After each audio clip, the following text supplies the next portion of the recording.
ஸதகல்லாஹு அல்-அஸீம். கண்ணியத்திற்குரிய அல்லாஹ்வின் நல்லடியார்களே,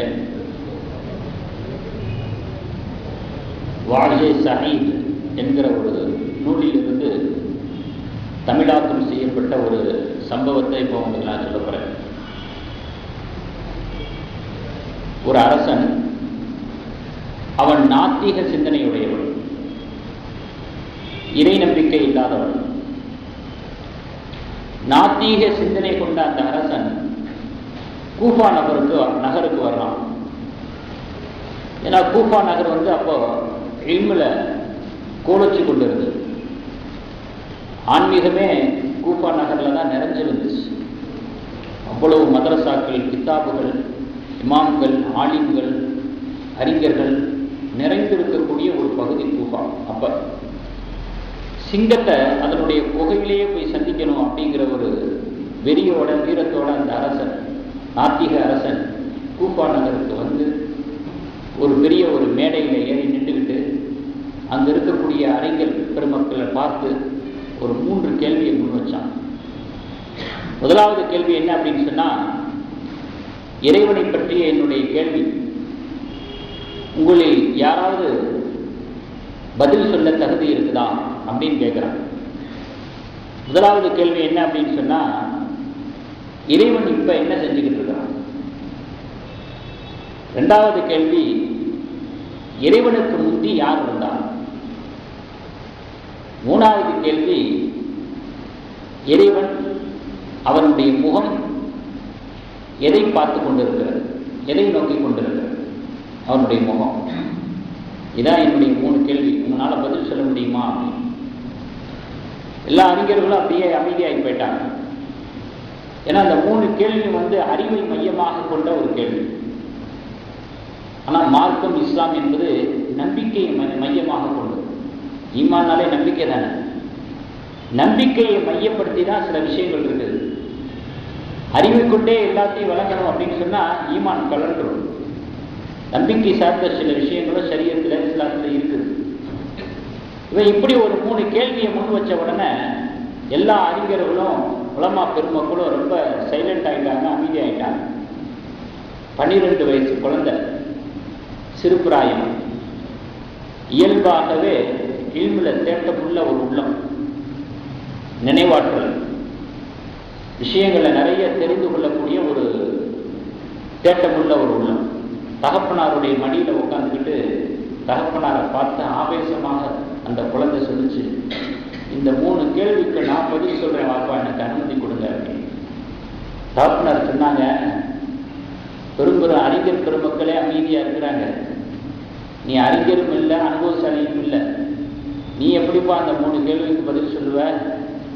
இல்லை, அவன் எவ்வளவு கருப்பமாக அந்த 3 கேள்வியை கேட்குறான், அவனுடைய கொட்டத்தை அடக்கணும், நான் எல்லாரையும் அமைதிப்படுத்தின அவனை நான் அமைதிப்படுத்த போகிறேன், எனக்கு அனுமதி கொடுங்க அப்படின்னு அந்த 12 வயது சிறுவராயத்தில் உள்ள அந்த சிறுவன் கேட்கிறான். அப்போ தகப்பனாரு சென்றுவா வென்றுவா அப்படின்னு அனுமதி கொடுத்துட்டார். உடனே அந்த 12 வயது சிறுவர் அந்த அரசனை பார்த்து சொன்னார், உன்னுடைய 3 கேள்விக்கு நான் பதில் சொல்றேன். அப்படியா, நீயா? ஆமா, நான் தான். சரி சொல்லு அப்படிங்கிறான். உன்னுடைய கேள்வி என்னங்கிறது இங்க இருக்கக்கூடியவங்களுக்கு பூரா தெரிஞ்சிருச்சு. இனிமேல் என்னுடைய பதிலை தான் எல்லாரும் தெரிஞ்சுக்கணும். கேள்வி கேட்கிற உன்னைய விட பதில் சொல்ற நான் தான் சிறந்தவன், முதல்ல கீழே இறங்கு அப்படின்னா. அரசன் கீழே இறங்கி வந்தான். அந்த 12 வயது சிறுவர் மேலே ஏறி போய் உட்கார்ந்தான். இப்போ சொல்லு உன்னுடைய கேள்வி. முதலாவது கேள்வி என்ன? இறைவன் இப்போ என்ன செஞ்சுக்கிட்டு இருக்கான்? சொல்றேன் கேட்டுக்க. நாத்திகனுடைய தரத்தை கீழே இறக்கி இறை நம்பிக்கை கொண்ட சிறுவனுடைய தரத்தை எல்லாம் உயர்த்தி வைத்திருக்கக்கூடிய வேலையை இப்போ செஞ்சுக்கிட்டு இருக்கிறான். அப்படிதான் முதல் கேள்விக்கான பதில்.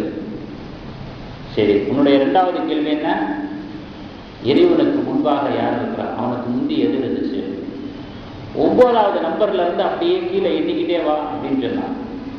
8 7 6 5 4 3 2 1 ஒண்ணுமே இல்லையே. ஒன்னோட முடிஞ்சிருச்சு. 1க்கு கீழே ஒண்ணுமே இல்லை. ஒரு சாதாரண எண்ணிக்கையிலேயே ஒன்றுக்கு மேல் ஒன்றுமில்லை என்கிற பொழுது என் இறைவனுடைய விஷயத்தில் அது பொறுத்தாதா? அவனுக்கு மேல ஒண்ணுமே இல்லை அப்படிங்கிற ஒன்று இருக்காதா அப்படின்னு ஒரு மடக்கு ஒன்று மடக்கணும். அரசன் அதிர்ச்சியாய் ஓடி போயிடலாமான்னு பார்க்கணும். இன்னொரு கேள்வி சொல்லிட்டு ஓடி போடா. மூணாவது கேள்வி என்ன? மூணாவது கேள்வி சொன்னா, இறைவனுடைய முகம் எதை பார்த்து கொண்டிருக்கிறது, எதை நோக்கி கொண்டிருக்கிறது? இதான் மூணாவது கேள்வி. உடனே ஒரு விளக்கு, அதில் நெருப்பு எரிஞ்சுக்கிட்டு இருக்கு, வெளிச்சம் எரிஞ்சுக்கிட்டு இருக்கு. அதை கொண்டு வர சொல்லி அரசனை பார்த்து அந்த இளைஞன் அந்த சிறுவன் கேட்டார், இதனுடைய வெளிச்சம் எதை நோக்கி கொண்டிருக்கிறது? எதன்பால் இது தன்னுடைய வெளிச்சத்தை தந்து கொண்டிருக்கிறது? அரசன் சொன்னா, நீக்கமர எல்லா பகுதியிலையுமே இதனுடைய வெளிச்சம் வியாபித்திருக்கிறது. இதற்கு ஒப்பானவன் தான் அல்லாஹ். அல்லாஹ் நூறு சமாவாதி. அல்லாஹ் ஒளியை கொண்டு அவனுடைய வல்லமை எல்லா இடத்திலும் நிறைந்திருக்கிறது. அவனுடைய வல்லமை படாத, பார்வைப்படாத, அவனுடைய கண்காணிப்பு இல்லாத இடம் எதுவுமே கிடையாது இந்த வெளிச்சத்தை போல அப்படின்னு சொன்ன உடனே அந்த அரசன் சிறுவருக்கு முன்பாக மூக்கு அருந்து விட்டு போய் அவனுடைய கொட்டை மடங்கி இஸ்லாத்தை ஏற்று, அரசன் மட்டுமல்ல அவனோடு வந்த அவையில் உள்ள அத்தனை பேர்களுமே இஸ்லாத்தை தழுவியதாக அந்த சிறுவருடைய வரலாற்றில் இடம்பெற்றது. யார் அந்த சிறுவர்? பிறகு பெரிய இளைஞராக ஆகிறார்கள். ரொம்ப வயதை கடந்து போய்கிட்டு இருக்கிற சமயத்தில் இவர்களுடைய புத்தி கூர்மை, நியாயம், நேர்மை, தீனுடைய ஈடுபாடு, ஆய்வு, குர்ஆன் ஹதீஸுக்கான விளக்கம், ஆர்குமெண்ட்டில் அற்புதமான பதில்கள், இவரையெல்லாம் பார்த்துவிட்டு அந்த பகுதியினுடைய கவர்னர் நீதிபதி போஸ்ட் வலிய வந்து கொடுக்கிறார். நான் ஏற்க மாட்டேன் என்று சொல்லிவிடுறாங்க. என்ன கவர்னருக்கும் ஒரு நண்பர்கள் எல்லாம் ஆலோசனை சொல்றாங்க, என்னங்க நீதிபதி போஸ்ட் சாதாரண போஸ்டா? அது ஒரு கவர்னரே வலிய வந்து போஸ்ட் கொடுக்குறாரு, உங்களுக்கு பதவியை கொடுக்குறாரு, வேணான்னு சொல்றீங்க. முடியாது, நான் ஏற்றுக்கொள்ள மாட்டேன். ஒருத்தனுக்கு மரண தண்டனை கொடுப்பேன், அவனுடைய மரண தண்டனையில் என்னுடைய பேர் முத்திரையிடப்படுவதா? என்னால் ஒருத்தனுக்கு மரண தண்டனை விதிக்கப்பட்டுச்சு அப்படிங்கும்போது மறுமையில் அது வேற மாதிரி ஆகிடுச்சுன்னா நான் தானே பதில் சொல்லணும். இது ஒரு மோசமான ஒரு போஸ்டிங், எனக்கு வேண்டாம், எல்லாம் என்னை பாதுகாக்கணும். உடனே கவர்னருக்கு ஈகோ வந்துடுச்சு. நான் ஒரு கவர்னர் ஆணையிடுறேன், உத்தரவிடுறேன், ஏற்க முடியாதுன்னு சொல்றீங்களே அப்படின்னு காட்டமான முறையில் பேசினான். என்ன காட்டமான முறையில் பேசினா அதை பற்றி எனக்கு கவலை இல்லை, நான் ஏற்க முடியாது. இவரை சிறையில் அடங்கி அப்படின்னா, பக்குவம் இல்லாத அந்த கவர்னர், இறைப்பக்தி இல்லாத அந்த கவர்னர் இவரை சிறையில் அடங்கி அப்படின்னு சிறையில் அடைக்கப்பட்டார். தினைக்கு சவுக்கால் அடங்கி அவர் அந்த நீதிபதி பதவியை ஏற்றுக்கிற வரைக்கும். இன்னைக்கு அந்த மாதிரி பதவி கிடைக்குமா யாருக்காவது? கோடி கோடியாக பெட்டி கொடுக்குறாங்க. போஸ்டிங் போகிறதுக்கு முன்னாடி கொடுக்குறாங்க, போஸ்டில் உட்காந்ததுக்கு பிறகு கொடுக்குறாங்க. முதல்ல கொடுக்குறோம், அப்புறம் வாங்குறோம். ஒரு நீதிபதியினுடைய விலை 10 லட்சம் விலைக்கு வாங்கிடலாம். இப்போ சிறையில் அடைக்கப்பட்டு, சவுக்கால் அடைக்கப்பட்டு, அப்பையும் தன்னுடைய கொள்கையிலிருந்து இம்மி அளவு கூட விலகலை. எவ்வளவுதான் அடிச்சு திரும்புறது, நீ அடிக்கத்தான் என்னுடைய வைராக்கியம் கூடும். நீ சித்திரவதை செய்யதான் என்னுடைய கொள்கையினுடைய உறுதி இன்னும் ஸ்ட்ராங் ஆகும். ஏற்க முடியாது. நீ அடிச்சு பிரயோஜனம் இல்லை, சிறையில் அடைச்சு பிரயோஜனம் இல்லை. நஞ்சை கொடுத்து கொண்டுட்ட. சஜிதாவில் இருக்கும் பொழுது உயிர் பிரியும். யார் தெரியுமா? சொல்லுங்க. இப்படி ஏதாவது ஒவ்வொரு பேரை சொன்னாலாவது யாருடைய இது கிளிக் ஆகுதுன்னு பார்ப்போமே. அவங்க சொன்னாங்கல்ல, இதே மாதிரி யாராவது ஒவ்வொருத்தவங்களும் தெரிஞ்ச மகான்களை சொல்லுங்க. அந்த மாதிரி இப்போ 2வது சொல்றாங்க.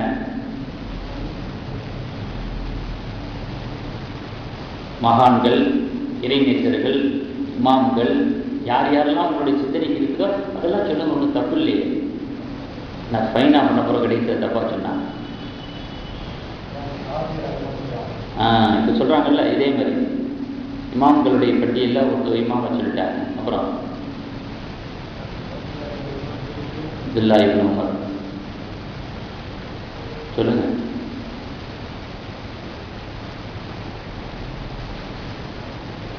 அப்படியே அந்த தொடர்ச்சியில் வாங்கல ஸ்டார்ட் பண்ணி விட்டாங்க அவங்க. மாலிக் ரஹ்மத்துல்லாஹி. அடுத்து யாரை சொன்னாங்க இல்லையா? அபூ ஹனீஃபா ரஹ்மத்துல்லாஹி. அவங்க யாரு? இமாம் அபூ ஹனீஃபா ரஹ்மத்துல்லாஹி. நமக்கு அவர்களுடைய வரலாறு தெரியாததுனால அவங்க மேல ஒரு கண்ணியம் மனசுல வரமாட்டேங்குது. போற போக்கில் அவங்க மேல யாரெல்லாம் விமர்சனம் பண்றாங்களோ அதையெல்லாம் நம்ம காதில் கேட்டுக்கிறோம், ஏற்றுக்கிறோம். ஆமா இருந்தாலும் இருக்கும் அப்படின்னு. வரலாறு தெரியும், இமாம்களுடைய வரலாறு தெரியும். அப்பத்தான் அவர்களுடைய மரியாதை நமக்கு தெரியும். அவர்கள் சொன்ன சட்டத்திட்டங்களின் மீது நமக்கு மரியாதை. வரலாறே தெரியலைன்னா போற வாரம்லாம் அவங்க மேல விமர்சனம் பண்ணுவான், நம்மளும் சேர்ந்து பேச வேண்டியதுதான். இமாம் அபூ ஹனீஃபா ரஹ்மத்துல்லாஹி. அதே போல் அவர்கள் சம்பந்தமாக இன்னொரு செய்தி, ஹஜ்ஜிலிருந்து வர்றாங்க மதீனாவுக்கு. இமாம் ஜாஃபர் சாதிக் ரலியல்லாஹு தஆலா இமாம் அபூ ஹனீஃபா ரஹ்மத்துல்லாஹி அவர்களை பார்த்து கேட்குறாங்க, நீங்கள் ஹதீஸுகளுக்கு விளக்கம் கொடுக்கும் பொழுது உங்களுடைய அனுமானத்தை முன்வைத்து விளக்கம் கொடுக்குறீங்களா? ஹதீஸுகளுக்கு அப்படியே நீங்கள் ஹதீஸாகவே சொல்லாமல் நீங்கள் விளக்கங்கள், உங்களுடைய விளக்கங்களை கொடுக்குறீங்களாங்க, உங்களுடைய அனுமானத்தை முன் வச்சு விளக்கம் கொடுக்குறீங்களாங்க, மக்கள் எல்லாம் பேசிக்கிறாங்களே உண்மையா அப்படின்னு. ஜாஃபர் சாதிக் ரலியல்லாஹு தஆலா அவர்கள் கேட்ட கேள்விக்கு அபூ ஹனீஃபா ரஹ்மத்துல்லாஹி வச்சுருந்தாங்க, மக்கள் சொல்கிறது சொல்லிட்டு தான் இருப்பாங்க, நான் உங்கள்கிட்ட ஒரு 3 கேள்வி கேட்குறேன், அதுக்கு நீங்கள் பதில் சொல்லுங்கள். அப்போவே அவங்களுடைய கேள்விக்கான பதில் உங்களுக்கு தெரிய ஆரம்பிச்சிடும். என்ன, விந்து அதிகமான அசுத்தமானதா அல்லது மூத்திரம் அதிக அசுத்தமானதா? விந்து அதிக அசுத்தமானதா அல்லது மூத்திரம் அதிக அசுத்தமானதான்னு இமாம் அபூ ஹனீஃபா ரஹ்மத்துல்லாஹி அவர்கள் இமாம் ஜாஃபர் சாதிக் ரலியல்லாஹு தஆலா கேட்குறாங்க. உடனே ஜாஃபர் சாதிக் ரலியல்லாஹு தஆலா சொன்னாங்க, மூத்திரம் தான் அதிக அசுத்தமானது வித்தை விட. உடனே அபூ ஹனீஃபா ரஹ்மத்துல்லாஹி சொல்றாங்க, மூத்திரம் வெளியாகுச்சுன்னா அது வெளியாகிற இடத்த மட்டும்தான் கழுவணும். விந்து வெளியாச்சுன்னு வச்சுங்களேன், உடம்பு முழுவதையும் கழுவணும். மூத்திரம் தான் அதிக அசுத்தமானதுன்னு சொல்றீங்க, ஆனா அது வெளியாகிற இடத்த மட்டும் கழுவினா போதும். விந்து அப்படி இல்லை, அது வெளியாச்சுன்னா உடம்பு முழுவதையும் கழுவணும். அப்போ என்னுடைய அறிவை கொண்டு நான் திருப்பி சொல்லக்கூடியவனாக இருந்தால், மக்களுக்கு மார்க்கம் சொல்றவனாக இருந்தால், என் அறிவை முன் வச்சு அனுமானத்தை முன் வச்சு நான் மாற்றமா சொல்லியிருப்பேன். நான் அப்படி சொல்லலையே, சரியத்து சொல்ற மாதிரி தானே நான் மக்களுக்கு சொல்லிக்கிட்டு இருக்கிறேன். மூத்திரம் வந்த இடத்த மட்டும் கழுவினா போதும், விந்து வந்தா உடம்பு முழுவதையும் சரியத்து சொல்றது தானே நானும் சொல்றேன். ஆனா அறிவு என்ன சொல்லுது? மாற்றமால சொல்லுது. அதிக அசுத்தமாக இருக்கக்கூடிய மூத்திரம் வந்தா உடம்பு முழுவதும் கழுவணும், விந்து வந்தா அந்த இடத்த மட்டும் கழுவினா போதும். அதுதானே அறிவு சொல்லுது. எது அதிகமான அசுத்தம் உள்ளதோ அதைத்தானே அதிகமான பகுதியை கழுவணும். நான் அப்படி ஒன்றும் சொல்லலையே அப்படின்னு சொல்லிட்டு ரெண்டாவது கேட்டாங்க, பலகீனமானவர்கள் யார், ஆண்களா பெண்களா? ஜாஃபர் சாதிக் ரலியல்லாஹு சொன்னாங்க, பெண்கள் தான் பலகீனமானவர்கள். சரி, பாக பிரிவினையின் பொழுது யாருக்கு அதிகமாக பங்கு கொடுக்கப்படுது? யாருக்குங்க அதிகமாக பங்கு கொடுக்கப்படுது பாக பிரிவினையில? ஆண்களுக்கு கொடுக்கப்படுது. யார் அதிகமாக பலகீனமானவராக இருக்கிறாங்களோ அவங்களுக்கு தானே அதிகமான பங்கு கொடுக்கணும். அதிக பலகீனமாக இருக்கக்கூடியவங்களுக்கு குறைவான பங்கும், பலமா இருக்கிறவங்களுக்கு நிறைவான அதிகமான பங்கு கொடுக்கறது எப்படி அறிவு ஏற்றுக்குது? எப்படி அறிவுக்கு பொருந்தது? அப்போ நான் மக்களுக்கு நான் தீர்ப்பு வழங்கி இருக்கிறேன், மக்கள் கேட்கிற கேள்விக்கு பதில் சொல்லியிருக்கிறேன், மார்க்கம் சொல்லியிருக்கிறேன், ஷரியத் சொன்னபடி தான் நான் சொல்லியிருக்கிறேன். ஆண்களுக்கு 2 பங்கு, பெண்ணுக்கு 1 பங்கு. பெண்ணை விட ஆணுக்கு அதிக பங்கு, ஆணை விட பெண்ணுக்கு குறைவான பங்கு. ஷரியத்தை என்ன சொல்லுதோ அதெல்லாம் நான் சொன்னேன். நான் அறிவை மையப்படுத்தி பேசுறவனா இருந்தா, என்னுடைய அனுமானத்துக்கு முக்கியத்துவம் கொடுக்குறான் தான் நான் மாற்றமால சொல்லியிருப்பேன். 3வது கேள்வி கேட்டாங்க, தொழுகை ரொம்ப ஏற்றமானதா, நோன்பு அதிக ஏற்றமானதா, இபாதத்தில் எது ரொம்ப உயர்ந்தது பெருசு? நாம் ஜாஃபர் சாதிக் ரலியல்லாஹு அவர்கள் சொன்னாங்க, தொழுகை தான் ரொம்ப பெரியது, ஏற்றமானது. இமாதுத்தீன், மார்க்கத்தினுடைய தூண், மிஃப்தாஹுல் ஜன்னா, சொர்க்கத்தினுடைய சாவி. அதனால தொழுகை தான் ரொம்ப ஏற்றமானது. பூமணி பாரம்பரியத்தில் சொல்றாங்க, இல்லை நோன்பு தான். எப்படி சொல்றீங்க? காரணம் இருக்குது. பெண்கள் தொழுகையை விட்டுட்டாங்கன்னு வச்சுக்கலேன், மாதவிடாய் காலத்தில் மறுபடியும் கலா செய்ய வேண்டிய அவசியம் இல்லை. ஆனால் நோன்பை விட்டுட்டாங்கன்னா மாதவிடாய் காலத்தில் கலாவாவது செய்யணும், மீண்டும் அந்த நோன்பை செஞ்சே ஆகணும். அதை மட்டும் விடுறதுக்கு அவங்களுக்கு அனுமதி இல்லை. ஆனால் தொழுகை அப்படி இல்லை. மாதவிடாய் காலத்தில் விடுபட்டு போன தொழுகையை மறுபடியும் கொடுக்க வேண்டிய அவசியம். இது விடுபடுறதுக்கு வாய்ப்பு இருக்குது, ஆனால் ரமலானுடைய நோன்பை விடுவதற்கு வாய்ப்பே இல்லை அப்படின்னு சொல்லி வேதனாயை அறிவை மையப்படுத்தி அனுமானத்தை முன்வைத்து நான் தீர்ப்பு வழங்குறவனாக இருந்தால் இப்படி சொல்லியிருக்கேன் அப்படின்னு இமாம் அபூ ஹனீஃபா ரஹ்மத்துல்லாஹி அலைஹி, இமாம் ஜாஃபர் சாதிக் ரலியல்லாஹு அன்ஹு இந்த அளவுக்கு மார்க்கத்தினுடைய விஷயங்களை எல்லாம் அணுவாக ஆராய்ச்சி செய்தவர்கள், ஆய்வு செய்தவர்கள். அவர்களுடைய அறிவுக்கு முன்பாக, ஆய்வுக்கு முன்பாக இந்த நம்முடைய காலத்தில் கிதாபுகளை விரிச்சு உட்கார்ந்து பார்த்து விளக்கம் சொல்றது, புதிய வியாக்கியானம் சொல்றது ஒரு பெரிய ஒரு சுண்டக்கா உடைமை இல்லை. அலிகள் இல்லாமல் தன்னவர்களுடைய புத்தி கூர்மையை பாருங்க. ஒருத்தர் என்ன பண்ணாரு, இந்த 1000 திருகத்தை உனக்கு நான் ஒப்படைக்கிறேன், உனக்கு விரும்பின தீனாரை மற்றவங்களுக்கு அன்பளிப்பாக கொடுக்குது அப்படின்னு சொல்லிட்டு இறந்து போயிட்டார். இந்த 1000 தீனாரை வாங்கினவர் பக்கத்தில் இருக்கிறவருக்கு 100 தீனாரை கொடுத்தார். உனக்கு எவ்வளவு விருப்பமா அவ்வளவை நீ எடுத்துக்கிட்டு மற்றவங்களுக்கு நீ தர்மம் கொடு, விரும்பினதை மற்றவங்களுக்கு தர்மம் கொடுன்னு சொல்லிட்டு இறந்து போயிட்டார். உடனே அந்த 1000 திருகத்தில் எடுத்து ஒரு 100 திருகத்தை பக்கத்தில் கொடுத்தோன்னா அவர் அதை ஏற்றுக்கிறார். நான் 100 திருகம் கொடுத்தாரு, சும்மா கொடுத்ததான் எனக்கு அதிகமாக கொடு, இல்லை 100 தான் தருவேன். 2 பேர்த்துக்கும் வாக்குவாதம். அலிராஜர்கிட்ட போகிறாங்க, சொன்னவர் இப்படி சொல்லிட்டு இறந்து போனார். அதில் 100 தீனார் தான் அவர் எடுத்து கொடுக்குறாரு. எனக்கு அலிகள் இல்லாமல் பார்த்தாங்க, உனக்கு எது விருப்பமோ அதை தர்மம் கொடுத்தானே இறந்து போனவர் சொன்னார். நீ 100 தீனாரை கொடுக்குற, மிச்சம் 900 தீனாரத்தின் மீது தான் உனக்கு ஆசை அதிகமாக இருக்குது, நீ அதிகமாக விரும்புகிற. 100 கொடுத்துட்டு 900 வச்சுக்கலாம் அப்படிங்கிறது தான் உன்னுடைய அதிக ஆசை, விருப்பம். அப்போ எதை அதிகமாக விரும்புறியோ அதை நீ கொடு. மரணிச்சவர் அதை தானே சொன்னார், நீ விரும்புகிறத மற்றவங்களுக்கு தர்மம் கொடு, நீ விரும்பினது 900, அதனால தான் 100 கொடுக்குற, அதனால அதை 900 கொடு அப்படின்னு அலிரத்தில் சொன்னோன்னா அது போச்சு. இந்த அளவுக்கு அலிகள் இல்லாமல் அவர்கள் கேள்வி கேட்குறான். ஒரு பிரச்சனைனா, ஒரு வாக்குவாதம் தான், அது அவங்களுடைய மனோநிலைகள் என்ன, அவங்களோட வார்த்தைகளுடைய இருக்கக்கூடிய நுணுக்கங்கள் என்ன, இப்படியெல்லாம் பார்த்து பார்த்து தீர்ப்பளிக்கக்கூடியவர்கள் சஹாபாக்கள், இமாம்கள். அப்படிப்பட்ட சஹாபாக்களை தூக்கி எறிஞ்சு பேசலாமா? இமாம்களை தூக்கி எறிஞ்சு பேசலாமா? நம்ம ஆயுள் முழுவதும் சம்பாதிக்கிறதே ஈடுபட்டு இருக்கிறோம். எதிலடா லாபம் கிடைக்கும், எப்படா சொந்த வீடு கட்டுவோம், எப்படா வாடகைக்கு வீட்டை விடுவோம், எதிலடா இது கிடைக்கும், இதுலேயே ஆயுள் கணக்கில் கழிச்சுக்கிட்டு இமாம்களுடைய வரலாறு தெரியாது, மதுகப்புக்கு எத்தனை எழுத்து இருக்குங்கிறது தெரியாது. அதுக்கிட்டு சவுடால மதுகப்புகள் குப்பை, இமாம்களை ஏற்க வேண்டிய தேவையில்லை. அதை சொல்றதுக்கு ஒரு தகுதி வேணும், அதற்குன்னு ஒரு அர்ப்பணிப்பு வேணும், ஒரு அருகதை வேணும். அதில் ஊறி போனவன் சொன்னாலாவது சரி, ஏதோ அதில் மூழ்கி போய் ஏதோ அவன் கருத்தை சொல்றான்னு சொல்லிட்டு போகிறான். எவனோ ஒருத்தன் பேசுனதை கேசட்டில் கேட்டுட்டு ஒரு அரை மணி நேரம் ஸ்பீச்சை கேட்டுட்டு இவர் ஜட்ஜ்மெண்ட் வழங்குறாரு. இமாம்களை ஏற்க வேண்டிய தேவையில்லை, அதுபோல பின்பற்ற வேண்டிய தேவையில்லை, அவர்களுடைய கருத்தை ஏற்க வேண்டிய தேவையில்லை. இந்தா இருக்கு குரான், இந்தா இருக்கு ஹதீஸ். அரபி மொழிங்கிறது எவ்வளவு விசாலமானது. ஒட்டகம் என்பதற்கு 500 வார்த்தைகள் இருக்கு அரபி. ஒட்டகம், ரப்பனா ஆத்தினா ஃபித் துன்யா ஹஸனத்தன் சொல்றோம் பார்த்தீங்களா, அந்த ஹஸனத்தன்கிற அந்த வார்த்தைக்கு 70 அர்த்தம் இருக்கு. நிஜாமுல் பயான்ல சொன்னாங்க, நம்ம பள்ளியில் மேல்தரத்தில் பேசும்போது சொன்னாங்க, ஏன் தமிழில் துவா கேட்காம ஒவ்வொரு பருள தொழுகைக்கு பிறகும் ஏன் அரபியில் துவா செய்யறோம் தெரியுமா? அந்த துவாக்கள் எல்லாம் ஹதீஸில் வரக்கூடியது, குரானில் வரக்கூடியது. ரப்பனா ஆத்தினா ஃபித் துன்யா ஹஸனத்தன் ஃபில் ஆখিরাতি ஹஸனத்தன் அப்படின்னா குரானில் வரக்கூடியது. குரானில் ஹதீஸ்களில் வரக்கூடிய துவாக்களை எல்லாம் சேர்த்து நம்ம பருள தொழுகைக்கு பிறகு ஏன் அதுக்கு முக்கியத்துவம் கொடுக்குறோம், தமிழுக்கு முக்கியத்துவம் கொடுக்கலன்னா அரபியினுடைய வார்த்தை ரொம்ப விசாலமானது. ஹஸனத்தன் அப்படிங்கிற அந்த வார்த்தைக்கு 70 அர்த்தம் இருக்குது.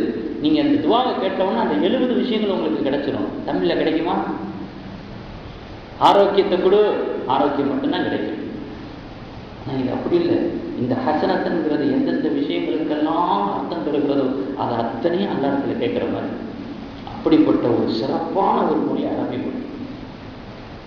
அந்த அரபி மொழி அவ்வளவு விசாலமானதாக இருக்கும் பொழுது அதை ஒரு ஆலிம்கள் கூட 7 வருஷத்துல எல்லாத்தையும் படிச்சு முடிச்சுட்டு வந்துட்டாங்கிறது இல்லை.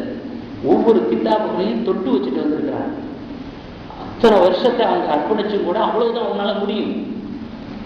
7 வருஷம் ஓதுனது எல்லாத்தையும் கரைச்சு குடிச்சிட்டு வந்தாங்கன்னு அர்த்தமா? கித்தாபுகளை எப்படி பார்க்கணுங்கிற ஒரு பயிற்சி தரப்பட்டுச்சு. அந்த பயிற்சியை கத்துக்கிட்டு வந்திருக்கிறாங்க, அவ்வளவுதான். முடிச்சுக்கிட்டு வரல. இல்முங்கிறது அவ்வளவு பெரிய கடல். அது இல்லை நுழைய எவ்வளவோ இருக்குது. இருக்கும்பொழுது அவ்வளவு சீக்கிரத்தில் எந்த ஒரு மகானையும் தரக்குறைவான விமர்சனங்களை கொண்டு நாம் விமர்சித்து விடக்கூடாது. எல்லாம் சொல்றான், யா அய்யுஹல்லதி நாமனு அத்தியுல்லாஹ், நம்பிக்கையாளர்களே அல்லாஹ்வுக்கு வழிபடுங்கள். வ அத்தியுர் ரசூல், ரசூலுக்கு வழிபடுங்கள். வ உலில் அம்ரி மின்கும், உங்களில் யார் தலைமையிலாக இருக்கிறார்களோ, மார்க்கத்திலே வழிநடத்தக்கூடியவர்களாக இருக்கிறார்களோ, அதிகாரம் கொண்டவர்களாக இருக்கிறார்களோ, அவர்களுக்கு வழிபடுங்கள். அல்லாஹ் ரசூல் மட்டும் போதும்னா 3வது லிஸ்ட் ஏன் வரணும்? உலில் அம்ரி மின்கும் எதுக்கு சொல்லணும்? 4வது அத்தியாயம் 59வது வசனம். அல்லாஹ் ரசூலையும் தாண்டி அல்லாஹ் ரசூலுடைய நோக்கம் இதுதான், அல்லாஹ் இது விஷயத்தில் எதிர்பார்க்கிறது இதுதான் என்று இறையச்சத்தோடு விளக்கம் கொடுக்கக்கூடியவர்கள், இஸ்லாத்தின்படி தூய வாழ்க்கையை வாழ்ந்து கொண்டு குர்ஆன் ஹதீஸை ஆய்வு செய்து தரக்கூடிய தகவல்கள், அவர்களுக்கும் கீழ்ப்படுங்க என்று 3வதாக அவங்களையும் அல்லாஹ் சொல்றானே. அறிவை திருப்திப்படுத்துற மாதிரி பேசுறதுக்கு 1000 பேர் இருக்கிறான். அல்லாஹ்வை திருப்திப்படுத்துற மாதிரி பேசுறதுக்கு எத்தனை பேர் இருக்கிறான்? அவ எவ்வளவு மோசடித்தனம் அந்த அர்த்தங்களை வைக்கிறதுல, வியாக்கியானங்கள் சொல்றதுல எவ்வளவு மோசடித்தனம் பண்றான்னு எல்லா பாமரர்களுக்கு தெரியாது. அந்த லைன்ல இருக்கிறவங்களுக்கு தான் தெரியும். அது விளங்க மாட்டேங்குது உங்களுக்கு. நீங்க ஒரு 2 வீலரை ரிப்பேருக்கு கொடுக்க போங்க மெக்கானிக்கருக்கு, இங்க இருக்கிற மெக்கானிக்கர் கோச்சுக்கிற வேணாம். 2 வீலரை ரிப்பேருக்கு கொடுக்க போனீங்கன்னா அவர் அது சரியில்லை இது சரியில்லை அப்படியாது நம்மளுக்கு அதை பத்தி தெரியலையா, கேட்டுத்தான் ஆகணும். அவர் கேட்கிறத கொடுத்துத்தான் ஆகணும். இல்லைன்னா உங்களை விட டாப்பா பேசுவார் அவரு. எலக்ட்ரிஷியன்காரரை வீட்டுக்கு கூட்டிட்டு போய் எலக்ட்ரிஷியன் வேலை பார்த்தீங்கன்னா அது அப்படியாகும் இப்படியாகும், அது ஆயிடுச்சு இதாயிடுச்சு, அதை பத்தி ஒண்ணுமே தெரியறவர் கேட்டுத்தான் ஆகணும். அவர் கேட்கறத கொடுத்துத்தான் ஆகணும். ஃப்ரிட்ஜ் ரிப்பேரா, வாஷிங் மிஷின் ரிப்பேரா, ஒவ்வொன்றையுமே நம்ம போய் அதுல போய் கத்துக்கிட்டு வர முடியுமா என்ன? இப்போ அந்த லைன்ல உள்ளவரை கூப்பிட்டு நம்மளுடைய தேவையை நிறைவேற்றுறதா இருந்தா அவன் சொல்றதை கேட்டுதான். இந்த மாதிரி அந்த லைன்ல இருந்துக்கிட்டு ஒரு அல்லாஹ்வுடைய அச்சப்பாடு இல்லாம, மறுமையினுடைய அச்சப்பாடு இல்லாம, பதவிக்கு ஆசைப்பட்டு, பணத்துக்கு ஆசைப்பட்டு, பிரபலத்துக்கு ஆசைப்பட்டு, விளம்பரத்துக்கு ஆசைப்பட்டு இப்படிப்பட்ட குட்டி சைத்தான்கள் சமுதாயத்தில் ஊடுருவாதுன்னு என்ன நிச்சயம்? விசுவாசம் சொல்லியிருக்காங்களே 73 கூட்டமா பிரியும்னு. அப்புறம் இந்த மாதிரி ஒரு வேடதாரிகள், இந்த மாதிரி ஒரு விளம்பர பிரிவுகள் மார்க்கத்தின் பெயரால், இஸ்லாத்தின் பெயரால் முகமூடி அணிந்து கொண்டு மக்களை ஏமாற்றக்கூடிய வழிகெடுக்கக்கூடிய சூழ்நிலை வரும் பொழுது நம்ம சிந்திச்சு பார்க்கணும் அவங்க வாழ்க்கை எப்படி இருக்குது. இப்போ புதுசா மார்க்கம் சொல்லக்கூடியவர்களுடைய வாழ்க்கை சிரிச்சு போய் கிடக்குது தெரியுமா? ஊழல் குற்றச்சாட்டு, பொய் பேசுறவர் என்கிற குற்றச்சாட்டு, லேடிஸ் குற்றச்சாட்டு, இன்னும் இதர பல எக்கச்சக்கமான குற்றச்சாட்டுகளை சுமந்து நின்று மைக்க பிடிச்சு பேசிக்கிட்டு இருக்காங்க. இவர்களுடைய தரம் எங்கே? இமாம்களுடைய தரம் எங்கே? 4 மதுஹப்கள் வேண்டாம் அப்படின்னு சொன்ன உடனே ஆளாளுக்கு அபூ ஹனீஃபா ஆயிட்டான். 4 மதுஹப்கள் தேவையில்லை, 4 இமாம்கள் தேவையில்லை அப்படிங்கிற ஒரு வார்த்தையை ஒன்று விட்டு என்ற ஒரு நிலையை ஏற்படுத்தினோன்னு நிறைய ஷாஃபி உருவாகிட்டாங்க, நிறைய அபூ ஹனீஃபா உருவாகிட்டாங்க. அவங்களுடைய பார்வையில் அபூ ஹனீஃபா நம்ம ஏற்றுக்கல. தன்னை அபூ ஹனீஃபாக நினைத்துக் கொண்டு 1000 அபூ ஹனீஃபா, தன்னை ஷாஃபியாக நினைத்துக் கொண்டு 1000 ஷாஃபி, தான் ஒரு மதுஹபை ஏற்படுத்தி வச்சிருக்கிறதாக தன்னுடைய மதுஹபுக்கு தான் ஒரு நிறுவனம் என்பதாக எத்தனையோ மதுஹபு. 4 மதுஹபை தாண்டி வெளியே வந்த உடனே, சுன்னத்துல் ஜமாத்தை தாண்டி வெளியே வந்தோடனே எத்தனை கொள்கைகள் ஆகிப்போச்சு தெரியுமா? புற்றி செல்றதுக்குள்ள ஆகிப்போச்சு. தடியெடுத்தவெல்லாம் கண்டல்காரங்கிற மாதிரி ஆகிப்போச்சு. இதனுடைய தாக்கம் சமுதாயத்தை கூறு போட்டுச்சு, சமுதாயத்துக்குள்ள பிரிவை ஏற்படுத்துச்சு, அடி தடி சண்டை. நான் மதரசால ஓதிக்கிட்டு போது கேள்விப்பட்டேன், உங்களுக்கு ஞாபகம் இருக்கான்னு தெரியல, மதுரையில் பார்த்தா சரியான அடிக்கடி உருட்டக்கட்டையோட மேல போயிருக்கிறாங்க. பள்ளிவாசலுக்குள்ள புகுந்து நிர்வாகிகளை அடிச்சு, துருவர்களை அடிச்சு, கொள்கை பூசலால போலீஸ் ஸ்டேஷன் போய் என்ன சரியத்து இது, என்ன மார்க்கம் இது, இதுதான் குர்ஆன் ஹதீஸுடைய வழிகாட்டுதலா? எதிர்த்தரப்பு கோஷ்டி என்ன சொன்னாலும் பொறுமையை எடுத்துட்டு போக வேண்டியதானே? அதான் நபிமார்களுடைய குணம், நபி ஸல்லல்லாஹு அலைஹி வஸல்லம் குணம். உருட்டக்கடையை தூக்கிட்டு போனாங்களா? அந்த அளவுக்கு யாரும் இங்கே ஷிர்க் பண்ணிட்டாங்களா? தூக்கிட்டு போற அளவுக்கு. ஆக சமுதாயம் ரொம்ப சீர்கெட்டு போன ஒரு சூழ்நிலையில் இருக்குது. அது மார்க்கத்தினுடைய பேராக. அதனால் எதிர்வரக்கூடிய இளைஞர்கள் ரொம்ப நிதானமாக இருக்கிறது. அதிகமாக அன்றாடத்தில் துவாசிகள் இறுதி நசுராக்கும் யாரெல்லாம் எங்களுக்கு நேரான பாதிக்கிறார், உனக்கு விரும்பிய வழியில் எங்களுடைய வாழ்க்கையை நடத்திச்சு அப்படின்னு சொல்லி நம்முடைய தக்குவா தாங்க நம்முடைய தீனை தீர்மானிக்கும். நம்முடைய ஒழுக்கம் தான் நம்முடைய தீனை தீர்மானிக்கும். உலக ஆசை இருக்கக்கூடாது, பேராசை இருக்கக்கூடாது, கஞ்சத்தனம் இருக்கக்கூடாது, அபிலாஷைகள் இருக்கக்கூடாது, ஹராமான பொருட்கள் வாங்கல் இருக்கக்கூடாது, ஹராமான சம்பாத்தியம் இருக்கக்கூடாது. இவைகளை கொண்டு நாம் பயணித்தால் நிச்சயமாக இதாயத்து கரெக்டான ரூட்டில் கொண்டு போய் நம்மளை விட்டுருவோம். நம்முடைய மனோ இச்சைக்கு முக்கியத்துவம் கொடுத்தோம்னா, நம்முடைய திறமைக்கு முக்கியத்துவம் கொடுத்தோம்னா, பிரபலத்துக்கும் விளம்பரத்துக்கும் பணத்துக்கும் பதவிக்கும் நம்ம முக்கியத்துவம் கொடுத்தோம்னா நம்மளும் சீரழிஞ்சு நம்முடைய தொடர்புல உள்ளவர்களையும் சீரழிச்சு உலகத்தில் அப்படிப்பட்ட ஒரு நிலையிலிருந்து நாம் அனைவரையும் வல்ல ரஹ்மான் பாதுகாத்து அருள் புரிவானாக.